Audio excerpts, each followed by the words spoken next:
Hello, good people of YouTube. Mountbatten here. And today, as we approach the end of 2025 with a little over a month and a half left in the year, I thought it'd be a pretty decent time to take a look back at what Wargaming's done this year with World of Warships and talk about some trends that I've been noticing with Wargaming and, well, the direction of the game. So that is the topic of discussion for today's video, so let's go ahead and dive on in. But before we do, if you do find yourself enjoying this video, if you find it informational, helpful, or entertaining, please make sure you drop a like and leave a comment down below before you click off of it. And if you haven't, make sure you subscribe for more of this style of content. But anyway, on to the topic at hand, the game in 2025. Well, 2025 was obviously a pretty big year for the game, with it being the game's 10th anniversary, of which we are still in the midst of the 10th anniversary celebration. Of course, now GQ Johnny has come out for those that have grinded enough for it. We, of course, still have time to get those free doubloons and still, and of course, everything else going on in the game right now that you can take advantage of to get free stuff out of, like the Liberty Harbor event. And of course, we still have the fan favorite Santa Container event, Snowflake event, end of the year event, whatever you want to call it, that's coming out next update. So the fourth quarter of 2025 has most certainly been a good one for the player base, which is why, of course, player numbers are through the roof at the moment. So naturally, that's good and all, but what about the game itself? How is it doing, and what direction has Wargaming been pushing the game in? Well, let's start out with the good for 2025 from my perspective. Well, we got some actual meaningful changes to plane spotting this year with the series of nerfs that plane spotting got a few months ago. For example, now your gun bloom no longer affects your air detection range. Same with the air detection now being capped at 10 kilometers. So that's some very nice changes there. On top of a series of changes that came to CVs that many players have been asking quite some time for. The more normalization of the carrier's damage control consumable, and the fact that carriers actually burn like every other ship in the game now, or closer to it than what was going on beforehand for sure. So those are some good, meaningful changes that came out this year that I very much enjoyed. Also, too, carriers now have manual control of their secondary guns now. Very cool. Brings them more in the fold of what you would expect from a surface ship in World of Warships. That's very neat.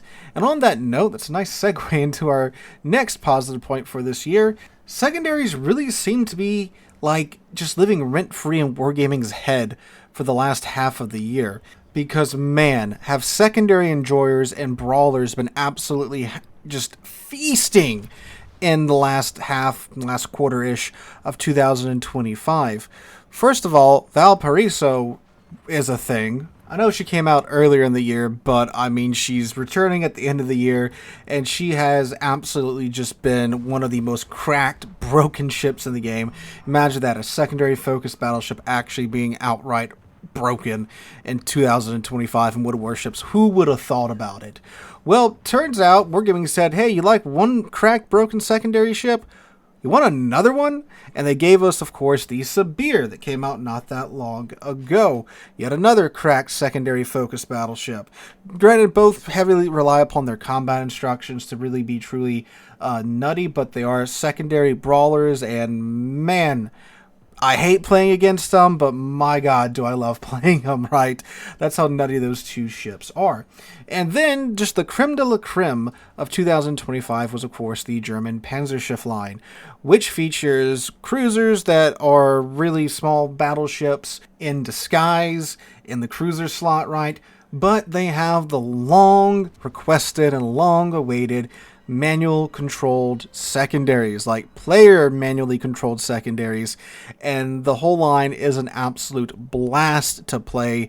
I've put so many games on my Ed Albert here in the past few weeks since she has been released fully, and I am loving every match in her.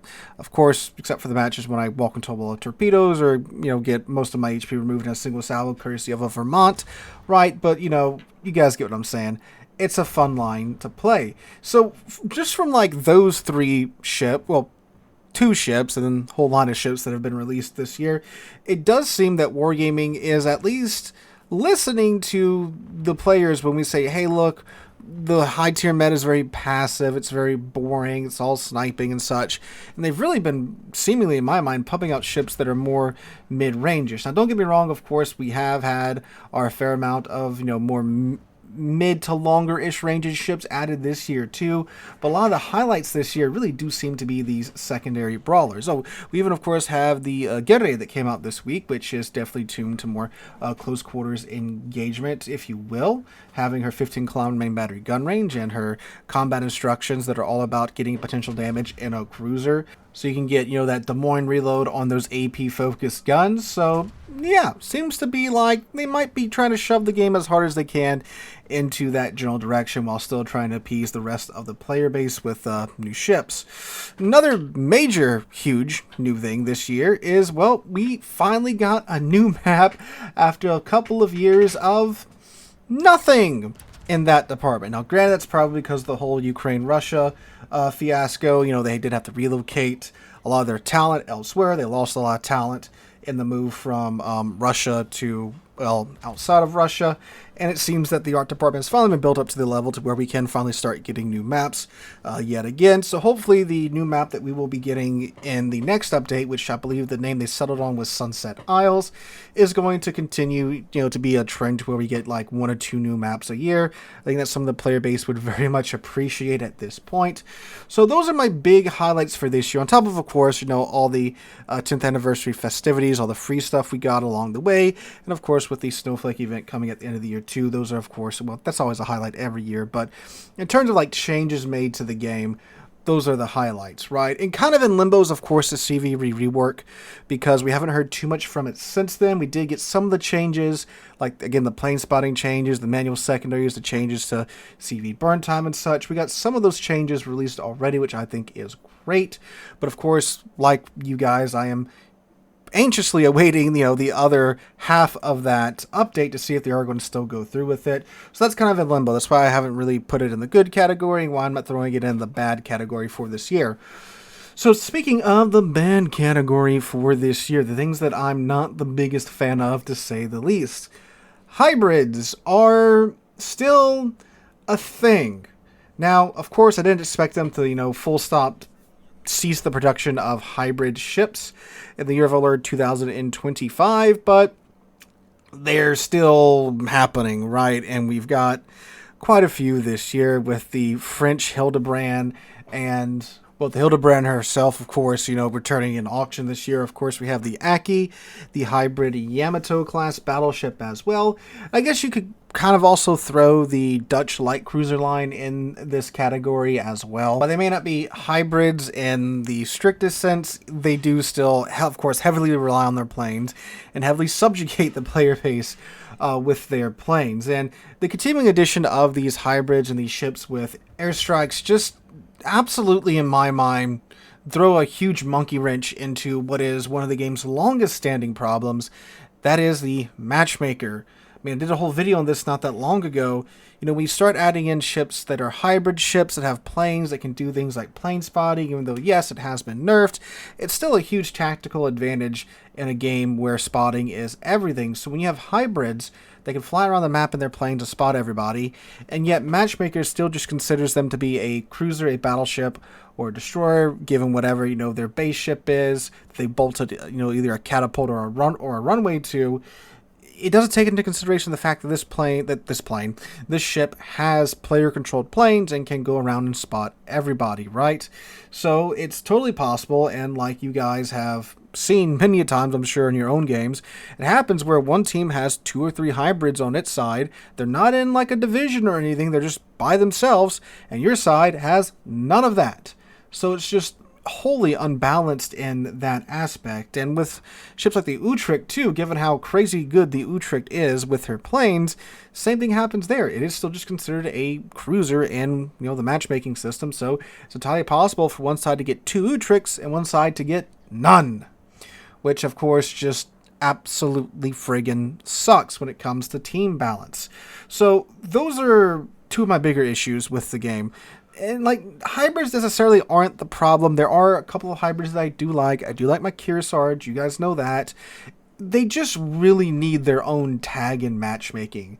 For the matchmaker to know, okay, this is a hybrid ship. If I give Team A this, I got to make sure I give Team B one as close as I can, right? It may not be a Kearsarge, it may be something like an Halford, it may be something like, I guess, an Aki or something like that. Just has to try and mirror that as best as it can, in my opinion. That would really help the quality of matches right there.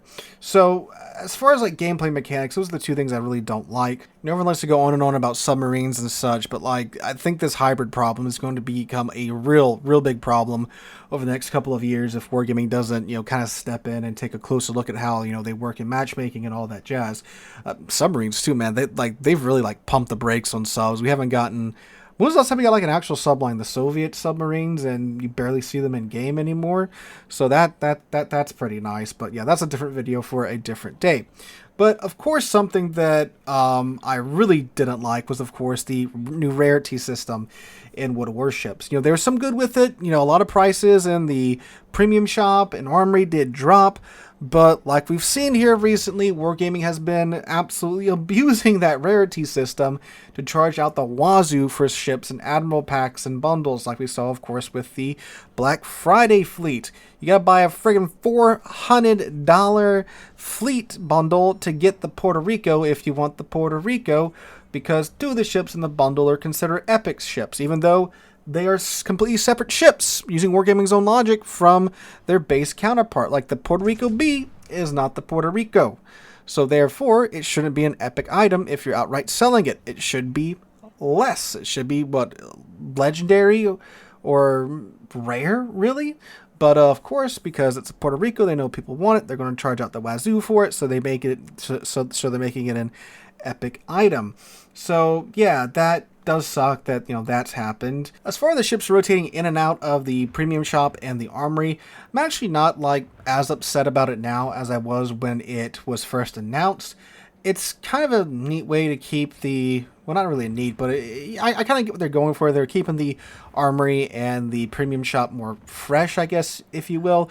And they have been doing a pretty good job of throwing in ships that haven't been out for some time back into the armory or back into the premium shop when they're rotating ships in and out.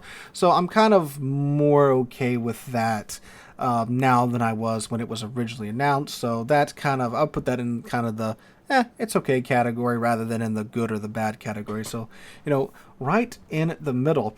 But of course, another thing that many of us, myself included, are not too happy with is the fact that Wargaming really hasn't backed off of these stupid Admiral bundles for every new ship that comes out. Like we just saw with the Aguirre, and it's still, I'm sure, very much live in the armory right now.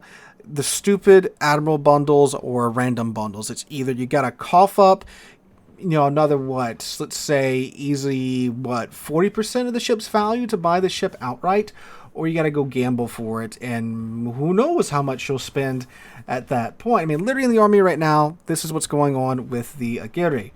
And it happens just about every single friggin' time a new premium ship comes out. Every now and then, every once in a blue moon, Wargaming will outright just sell the ship, and I applaud them when they do that. But it's been a minute since they've outright just sold a new ship just by itself and not in an Admiral bundle.